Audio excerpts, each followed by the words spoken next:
नमस्कार, ये आकाशवाणी शिमला है। अब आप प्रभा शर्मा से कोविड-19 पर विशेष समाचार बुलेटिन सुनिए।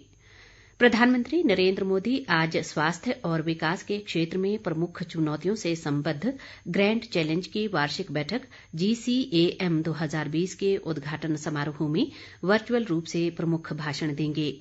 ग्रैंड चैलेंज पिछले 15 वर्षों से स्वास्थ्य और विकास के क्षेत्र में चुनौतियों का समाधान करने में नवाचार के क्षेत्र में अंतर्राष्ट्रीय सहयोग बढ़ाने के लिए काम कर रहा है।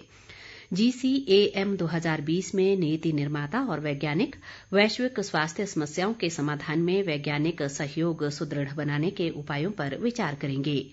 इसमें विश्व के लिए भारत के नारे के साथ कोविड-19 से संबंधित समस्याओं पर विशेष बल दिया जाएगा। ग्रैंड चैलेंजेस इंडिया की स्थापना भारत सरकार के जैव प्रौद्योगिकी विभाग और bill and Melinda Gates foundation के बीच भागीदारी के रूप में 2012 में की गई थी। ये संगठन कृषि, पोषण, प्रसूति और शिशु स्वास्थ्य जैसे क्षेत्रों में स्वास्थ्य और विकास से संबंधित विभिन्न प्राथमिकताओं के लिए काम करता है। प्रधानमंत्री नरेंद्र मोदी के संबोधन को देखते हुए आज आकाशवाणी शिमला से शाम 7:45 पर प्रसारित होने वाला प्रादेशिक समाचार बुलेटिन शाम 7:15 पर प्रसारित होगा। देश में कोविड-19 से स्वस्थ होने की दर 88.26% हो गई है। कोरोना संक्रमण से अब तक 66,63,608 लोग स्वस्थ हुए हैं। मौजूदा समय में देश में 7,72,055 सक्रिय कोरोना मरीज उपचाराधीन हैं। देश में कोरोना संक्रमण की कुल संख्या 75,50,273 तक पहुंच गई है। संक्रमण से अब तक देश भर में 1,14,610 लोगों की मौत हो चुकी है। इस समय देश में मृत्यु दर 1.52% हो गई है, जो दुनिया में सबसे कम है। ठीक होने वालों की संख्या में लगातार वृद्धि से रोगियों की संख्या भी काफी कम हो गई है। भारतीय आयुर्विज्ञान अनुसंधान संस्थान ICMR के अनुसार अब तक देश में 9,50,83,976 लोगों की कोरोना जांच की जा चुकी है। पिछले 24 घंटों के दौरान 8,59,786 कोविड नमूनों की जांच की गई। इधर प्रदेश में कोरोना से आज 4 और मरीजों की मौत हो गई। इनमें से 2 मौतें चंबा जिला में, जबकि कांगड़ा और किन्नौर में एक मरीज की मौत हुई है। इसी के साथ राज्य में कोरोना से मरने वालों की संख्या 267 हो गई है।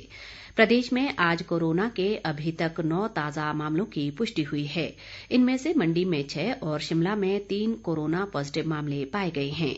राज्य में कोरोना पॉजिटिव मामलों की संख्या बढ़कर 18,976 हो गई है।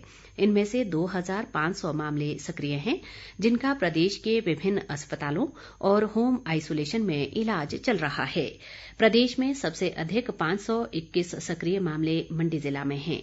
इसके अलावा शिमला में 407, सोलन में 276, कुल्लू में 269, कांगड़ा में 263, हमीरपुर व सिरमौर में 144, बिलासपुर में 143, ऊना में 120, लाहौल स्पीति में 108 और किन्नौर में 33 मामले सक्रिय हैं।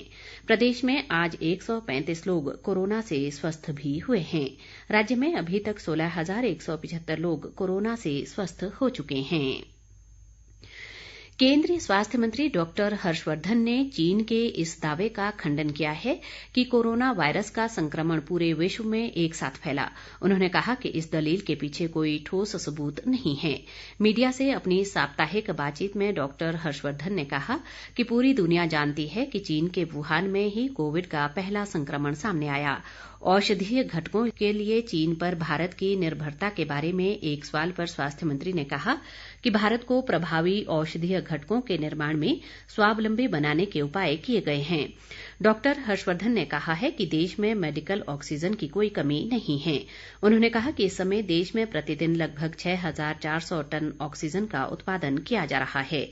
गृह मंत्रालय द्वारा गठित अधिकार प्राप्त समूह देश भर में मेडिकल ऑक्सीजन की जरूरत पर निगरानी रख रहा है।